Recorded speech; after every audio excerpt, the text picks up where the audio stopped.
ബീഹാറിലെ സർവേ ഫലപ്രഖ്യാപനമെല്ലാം തന്നെ N D എക്ക് മുൻതൂക്കമാണ്. അങ്ങനെയാണെന്നുണ്ടെങ്കിൽ ഇന്ത്യയിൽ സംഭവിക്കാൻ പോകുന്നത് ഈ പ്രതിപക്ഷത്തിന് മുഴുവൻ വലിയൊരു അപജയത്തിലേക്ക് പോകാനുള്ള സാധ്യത കാണുന്നുണ്ടാകും.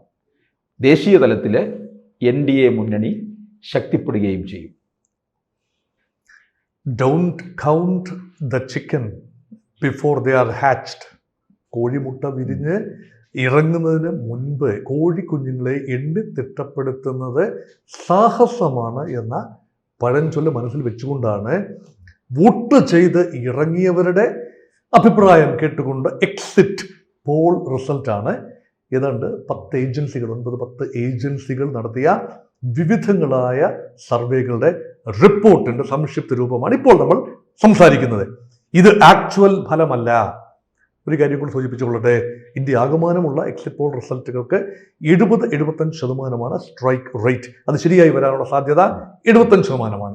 ബീഹാറിൽ 56% സർവേകളും ചരിത്രപരമായി തെറ്റിയിട്ടുണ്ട് എന്ന കാര്യം കൂടി മനസ്സിൽ വെച്ചുകൊണ്ട് യഥാർത്ഥ ഫലം വരുമ്പോൾ ഈ കണക്കുകൾ മാറി മറിയാം എന്ന സൂചന നിലനിർത്തിക്കൊണ്ട് തന്നെ നമ്മുടെ മുൻപിലുള്ള കണക്കുകൾ പരിശോധിക്കാവുന്നതാണ്. അങ്ങനെയാണ്, അതാണ് എൻ്റെ രീതിശാസ്ത്രം. മുൻപിലുള്ള സ്റ്റാറ്റിസ്റ്റിക്സ് അല്ലേ പരിശോധിക്കാനാവും. എല്ലാവരുടെയും മനസ്സിൽ ഓരോ ധാരണകളുണ്ടാവും. അങ്ങനെയാണ് ഇങ്ങനെയാണ് ധാരണകളുണ്ടാവും. അതൊക്കെ യഥാർത്ഥത്തിൽ ഫലം വന്നു കഴിഞ്ഞെങ്കിലേ അറിയൂ. ഇവിടെ എല്ലാ സർവേകളും ഒരേ സ്വരത്തിൽ പറയുന്ന ചില കാര്യങ്ങൾ. അതിൽ ഒന്ന്, എൻ ഡി എ മുന്നണിക്ക് വ്യക്തമായ ആധിപത്യമുണ്ട്, വ്യക്തമായ ഭൂരിപക്ഷം ലഭിക്കും. 243 അംഗ നിയമസഭയിൽ ഒരു മുന്നണിക്ക് ഭരണത്തിലെത്താൻ വേണ്ടത് 122 സീറ്റുകളാണ്. അതിൽ കൂടുതൽ സീറ്റുകൾ ഏറ്റവും വേഴ്സ്റ്റ് സിനാരിയോയിൽ പോലും എൻ ഡി എ മുന്നണിക്ക് ലഭിക്കുന്നു. അതാണ് ഒന്നാമത്തെ നിഗമനം. എല്ലാ സർവേകളും, ഒരു സർവേ പോലും എൻ ഡി എ മുന്നണിക്ക് ഭൂരിപക്ഷം ലഭിക്കില്ല, തൂക്കസഭയായിരിക്കും, അല്ല എങ്കിൽ ഇന്ത്യ മുന്നണിക്ക് മഹാഗഠബന്ധന ഭൂരിപക്ഷം ലഭിക്കും എന്ന് പറഞ്ഞിട്ടില്ല. അതിനർത്ഥം കൃത്യം 130 മുതൽ 169 വരെയുള്ള വിവിധങ്ങളായ നമ്പറുകളാണ് സർവേകൾ പറയുന്നത്. അതിനർത്ഥം എൻ ഡി എ കൃത്യമായ ഭൂരിപക്ഷം. ഒരു സർവേ മാത്രം വലിയ ഒരു കണക്ക് പറയുന്നു, 200 മേലെ സീറ്റ് എൻ ഡി എക്ക് ലഭിക്കും. വേണമെങ്കിൽ തള്ളിക്കളയാം. ആകെ 243 സീറ്റുകൾ മാത്രമേ ഉള്ളൂ. ഇന്ത്യ മുന്നണിയിൽ ഒരു സർവേക്കും 101-ലധികം സീറ്റുകൾ പ്രവചിക്കുന്നില്ല. അല്ല, ഒരു സർവേ മാത്രമേ 101 സീറ്റെങ്കിലും പ്രവചിക്കുന്നുള്ളൂ. മറ്റെല്ലാം തന്നെ 60-നും 90-95-നും ഇടയിലുള്ള സീറ്റുകളാണ് പ്രവചിക്കുന്നത്. അതിനർത്ഥം കൃത്യമായ ചില സൂചനകൾ നൽകപ്പെടുന്നു. ആ സൂചനകൾ ശരിയാകുമോ എന്ന് പിന്നെ മാത്രമേ അറിയൂ. ഇനി പാർട്ടികൾക്ക് ആശ്വസിക്കാനും ദീർഘനിശ്വാസം ഉയർത്താനും ഉതിർക്കാനുമുള്ള ഒരു അവസരം കൂടെ നൽകിയിരിക്കുന്നു ഈ സർവേ. ഒന്ന്, എൻ ഡി എ മുന്നണിയിൽ കാര്യങ്ങൾ ഭദ്രമാണ് എന്ന സൂചന. 101 സീറ്റിൽ വീതം മത്സരിച്ച BJPയും JDUവും രണ്ട് പാർട്ടികളും ശക്തമായ സാന്നിധ്യമായി വരുന്നു എന്ന സൂചനയാണ്. കഴിഞ്ഞ പ്രാവശ്യം BJPയുടെ സ്ട്രൈക്ക് റേറ്റ് മെച്ചമായിരുന്നു. 110 സീറ്റിൽ മത്സരിച്ച് 74 സീറ്റിൽ വിജയിച്ചു. ഇപ്രാവശ്യം സർവേകളുടെ ശരാശരി നോക്കുമ്പോൾ BJPക്ക് കഴിഞ്ഞ പ്രാവശ്യത്തേക്കാൾ ലേശം സീറ്റുകൾ കുറയുമെന്നാണ്. BJPയുടെ മാത്രം കണക്കാണ്, ഇന്ത്യയുടെ മൊത്തമല്ല, BJPയുടെ മാത്രം കണക്ക്. അതിനുള്ള കാരണം എന്തായിരിക്കാം? ഒരു പക്ഷേ BJP മുന്നണി ജയിച്ചു വരുമ്പോഴും BJPക്ക് കഴിഞ്ഞ പ്രാവശ്യമുണ്ടായ നമ്പേഴ്സ് ഒരു പക്ഷേ നിലനിർത്താൻ ആവില്ല എന്ന സൂചനയാണ്. ഇത് സൂചന മാത്രമാണ്. എന്തുകൊണ്ടാണ്? ജൻസ്വരാജ് പാർട്ടി പിടിച്ച BJPക്ക് ലഭിക്കാവുന്ന മുന്നാക്ക വോട്ടുകൾ, ഒരുപക്ഷെ യൂത്ത്ഫുൾ വോട്ടുകൾ, വികസന വോട്ടുകൾ ഒരുപക്ഷെ BJP സ്ഥാനാർത്ഥികൾക്ക് വോട്ട് കട്ടേഴ്സായി പ്രവർത്തിച്ചുണ്ടാകാം എന്ന ഒരു സൂചനയാണ്. അതേസമയം ജനതാദൾ യുണൈറ്റഡിന്, നിതീഷ് കുമാറിനെ അഭിമാനിക്കാം, ആശ്വസിക്കാം, ആശ്വാസ നിശ്വാസങ്ങൾ ഉതിർക്കാം. എന്തുകൊണ്ടാണ്? ആ പാർട്ടി അമ്പേ പാളിയിരുന്നു കഴിഞ്ഞ തെരഞ്ഞെടുപ്പിൽ. മുഖ്യമന്ത്രി പദത്തിലൊക്കെ എത്തി നിതീഷ് കുമാർ, പക്ഷേ ഏങ്ങിയാണ്. 119 സീറ്റിൽ മത്സരിച്ച കേവലം 43 സീറ്റിൽ മാത്രം വിജയിക്കാനായിരുന്നു കഴിഞ്ഞ പ്രാവശ്യം JDUവിന്റെ യോഗം. ഇപ്രാവശ്യം 101 സീറ്റിൽ മാത്രം, രണ്ട് പാർട്ടികളും ഒരേ നമ്പർ സീറ്റിലാണ് മത്സരിച്ചത്. അവിടെ JDUവിന് 65 മുതൽ 80 വരെ സീറ്റുകളാണ് പറയുന്നത്. അതിനർത്ഥം BJPയേക്കാൾ ലേശം തലപ്പൊക്കത്തിൽ JDU നിൽക്കുന്നു എന്ന ഒരു സൂചന ഇവിടെ വരുന്നു. ഇവിടെ പ്രധാന കക്ഷി ആര്? ഈ മുന്നണിക്കുള്ളിൽ തന്നെ, NDAക്കുള്ളിൽ തന്നെ പ്രധാന കക്ഷി ആര് എന്നതൊരു ഡിബേറ്റ് ആയിരുന്നു, ചെറിയ ഡിബേറ്റ് ആയിരുന്നു. അവിടെ NDAക്കുള്ളിൽ, ദേശീയ ജനാധിപത്യ സഖ്യത്തിനുള്ളിൽ വ്യക്തമായ മേധാവിത്വം JDUവിന് ലഭിക്കുന്നു. അത് മുൻകാലങ്ങളിൽ അങ്ങനെ ആയിരുന്നില്ല. BJP ഒരേ നമ്പർ മത്സരിച്ചാലും കൂടുതൽ ജയിക്കുന്ന BJP ആയിരുന്നു. അപ്പം ഇതെന്താണ് നിതീഷ് കുമാറിൻ്റെ മാജിക്? ഒന്ന് സഹതാപം. നിതീഷ് കുമാറിന് ഇനി ഒരു അംഗത്തിന് ബാല്യമില്ല എന്ന ജനങ്ങൾ വിളിച്ചത്. 2, പ്രധാനപ്പെട്ട ഒരു കാര്യമാണ്, BJP ഉയർത്തിയ ഒരു ആർഗ്യുമെന്റ് ഉണ്ട്. ഇതാ ജംഗിൾ രാജ് തിരിച്ചു വരാൻ പോകുന്നു. ലാലുവിൻ്റെയും റാബ്രിയുടെയും കാലത്തെ ജംഗിൾ രാജിനെ ഓർപ്പിച്ചുകൊണ്ട് ഗുണ്ട രാജ് വരുന്നു. തേജസ്വി യാദവ് മുഖ്യമന്ത്രിയായാൽ അതാണ് സംഭവിക്കുക. ജനം അത് ഏറ്റെടുത്തു എന്ന് വേണം കരുതാൻ. സ്ത്രീകൾ ഉൾപ്പെടെ വലിയ തോതിലാണ് നിതീഷ് കുമാറിന് പരമ്പരാഗതമായ സ്ത്രീ വോട്ട് വളരെ നിർണായകമാണ്. എല്ലാ സർവേകളിലും പറയുന്ന സ്ത്രീ വോട്ടിൽ പുരുഷ വോട്ടിനേക്കാൾ 5% കൂടുതൽ സ്ത്രീകൾ നിതീഷ് കുമാറിനെ മുഖ്യമന്ത്രിയായി കാണാൻ ആഗ്രഹിക്കുന്നു എന്ന് പറയുമ്പോൾ സ്ത്രീ സൗഹൃദമായ പോളിസികൾ, പ്രത്യേകിച്ച് 10,000 രൂപ ഓരോ അക്കൗണ്ടിലും വരുന്ന നിതീഷ് കുമാറിന്റെ നയം സ്ത്രീകൾ നെഞ്ചോട് ചേർത്തു എന്ന് കരുതാം. അത് മാത്രമല്ല സ്ത്രീ വോട്ടുകൾ നിർണായകമായി. അത് മാത്രമല്ല കഴിഞ്ഞ പ്രാവശ്യം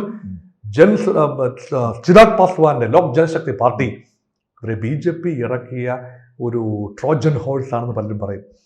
ഈ ജനതാദൾ യുണൈറ്റഡിന്റെ ക്ലൗട്ട് ആധിപത്യം തകർക്കാൻ വേണ്ടി JDU മത്സരിച്ച സീറ്റുകളിൽ മാത്രമാണ് കഴിഞ്ഞ പ്രാവശ്യം ഒറ്റയ്ക്ക് മത്സരിച്ച പാസ്വാന്റെ party, Chirag പാസ്വാന്റെ party, Lok Janshakti party മത്സരിച്ചത്.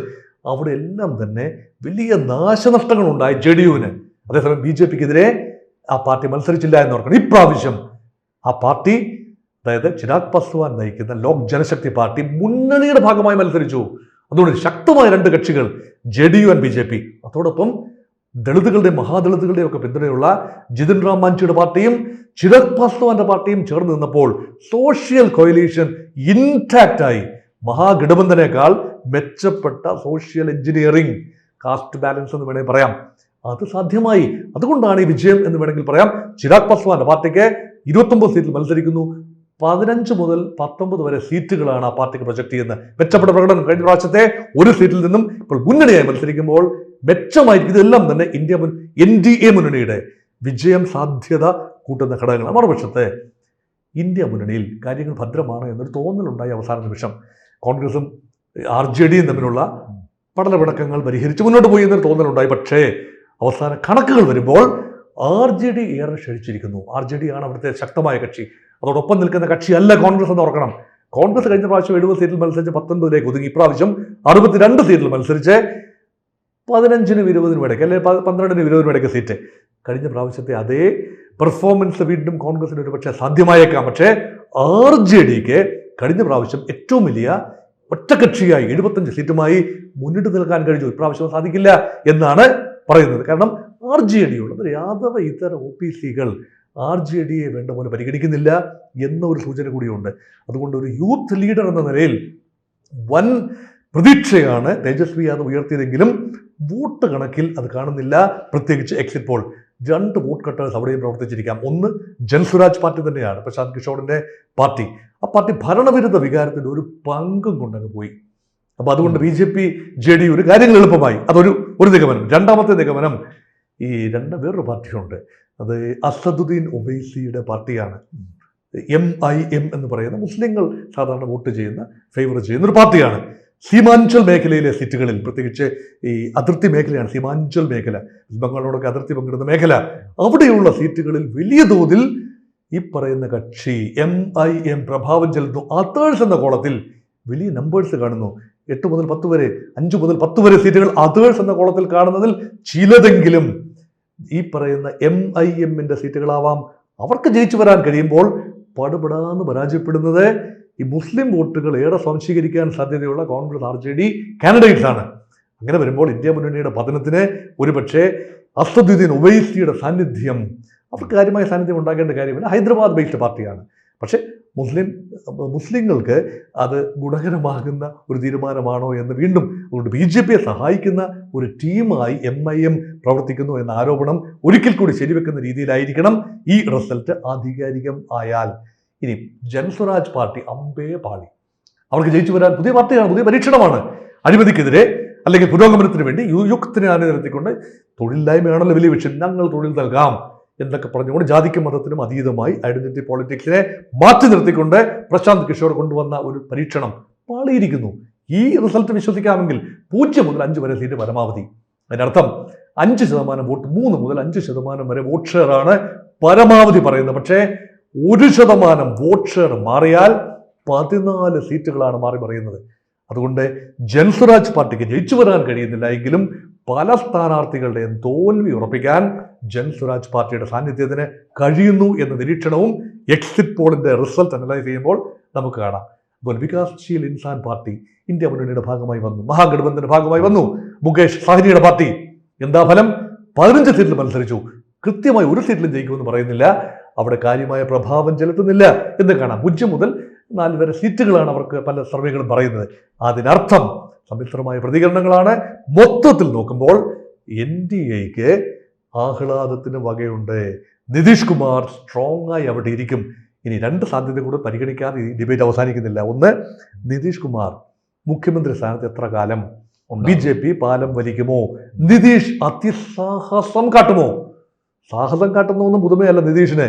ലാലു പുത്രനുമായി ചേർന്ന് 2 പ്രാവശ്യം NDAയുടെ ആപ്പിൾ കാർഡിനെ അട്ടിമറിച്ച ആളാണ്. ലാലു പ്രസാദ് യാദവിന്റെ പാർട്ടിയുമായി RJDയുമായി ഒരിക്കൽ കൂടി കൈകോർത്തു. ഇതാ വിശാല സോഷ്യലിസ്റ്റ് ഐക്യം എന്ന് പറഞ്ഞുകൊണ്ട് RJD JDU കമ്പൈൻ BJPയുമായി ഏതെങ്കിലും രീതിയിൽ തെറ്റിപ്പിരിഞ്ഞാൽ ഉണ്ടാകുമോ? സാധ്യത കുറവാണ്. കാരണം കേന്ദ്ര സർക്കാർ നിതീഷ് കുമാറിന്റെ ബലത്തിലാണ് നിൽക്കുന്നത്. 12 MPമാരുണ്ട് JDUവിന്. ആ MPമാരെ പിളർത്തി BJPക്ക് വേണമെങ്കിൽ കൂടെ നിർത്താം. അതൊക്കെ തൻ്റെ പാർട്ടിയിലൊരു പിളർപ്പ് നിതീഷ് കുമാർ ആഗ്രഹിക്കുന്നില്ലാത്തത് കൊണ്ട് ഒരുപക്ഷെ പഞ്ചപുച്ഛമടക്കി നിതീഷ് കുമാർ തനിക്ക് ലഭിക്കുന്ന മുഖ്യമന്ത്രി പദം ആഘോഷമാക്കാനുള്ള തയ്യാറെടുപ്പിലായിരിക്കാം മനസ്സുകൊണ്ടെങ്കിലും. ഈ ഫലങ്ങൾ ഇങ്ങനെ കൃത്യമായി വരികയാണെങ്കിൽ ഇനി ഒരു അംഗത്തിന് ബാല്യം തനിക്കുണ്ട് എന്ന ആശ്വാസത്തോടു കൂടി ഒരുപക്ഷെ തേജസ്വി യാദവിനിരിക്കാം. രാഹുൽ ഗാന്ധി ഉയർത്തിയ വോട്ട് ചോരിയൊക്കെ ബീഹാർ ജനത വേണ്ട രീതിയിൽ കൺസിഡർ ചെയ്തില്ല. അല്ലെങ്കിൽ പറയാം, വോട്ട് ചോരി കൊണ്ട് തന്നെയാണ് തങ്ങൾ പരാജയപ്പെട്ടതെന്ന് ഒരിക്കൽ കൂടി പരിഭവിക്കാം. ഇനി അങ്ങനെയൊന്നും അല്ല സംഭവിക്കുന്നതെങ്കിലോ? ഇത് പ്രൊജക്ഷൻസ് മാത്രമാണ്. അങ്ങനെയല്ല എങ്കിലോ ഇന്ത്യ മുന്നണി ബീഹാറിൽ ഞാൻ പറയുന്നു 56% എക്സിറ്റ് പോളുകളും തെറ്റായിരുന്നു. ഇന്ത്യ മുന്നണിക്ക് ഏതെങ്കിലും കാരണവശാൽ മേധാവിത്വം ഉണ്ടായെങ്കിൽ എക്സിറ്റ് പോളുകളുടെ വിശ്വാസ്യതയെ കുഴിച്ചു മൂടാൻ കഴിയുകയും ചെയ്യും. വ്യത്യസ്തമായ സാധ്യതകളുടെ കലവറ തുറന്നുകൊണ്ടാണ് എക്സിറ്റ് പോൾ റിസൾട്ട് ഇപ്പോൾ നമ്മുടെ മുമ്പിലേക്ക് വന്നിരിക്കുന്നത്. കൂടുതൽ വാർത്തകളും വിശേഷങ്ങളും നിങ്ങളിലേക്ക് എത്താൻ ABC മലയാളം സബ്സ്ക്രൈബ് ചെയ്യുക, ബെൽ ബട്ടണും അമർത്തുക.